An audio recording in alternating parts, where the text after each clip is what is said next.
ce qui m'impressionne, c'est la taille de ce centre qui permet d'accueillir, de pouvoir traiter toutes les rames de la ligne de tramway de Reims. Et je suis toujours impressionné par la beauté de la première rame. Donc je pense que ce centre sera complètement rempli par des rames de toutes les couleurs, ça sera magique à l'intérieur. C'est un centre assez classique, donc qui permet de faire à la fois le stockage des rames à l'extérieur, pour la nuit, pour que les rames soient protégées pendant la nuit, et aussi toute la phase de maintenance des rames. Donc le nettoyage des rames dans ce qu'on appelle la machine à laver, qui permet de nettoyer les rames, et toutes les autres installations pour pouvoir travailler sous la rame et aussi au-dessus de la rame.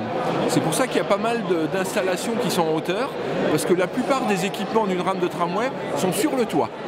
Et donc il faut pouvoir accéder par ces sortes d'échafaudages et attaquer le haut du toit. Et il y a une machine aussi qui est un peu spéciale, qui n'y a pas partout, c'est ce qu'on appelle le tour en fosse.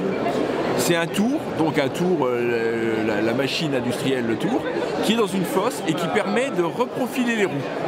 Donc quand les roues commencent à s'user, avec cette machine-là, on arrive à leur redonner le bon profil de roue pour qu'elles circulent très bien sur les rails. Et ça, tous les centres ne l'ont pas. Je suis très ému et surtout très fier. Je ne sais pas si vous voyez, dans une zone en plein développement, un parc d'affaires en développement, avoir vraiment en passerelle ici le centre de maintenance qui va irriguer toute cette colonne vertébrale, ce fil rouge de la ville, c'est vraiment extraordinaire. Il n'y a pas de mots, on est tellement ému qu'il n'y a pas trop de mots finalement. C'est en plus une très belle réalisation, vous avez pu le voir. Franchement, c'est un grand jour pour Besançon.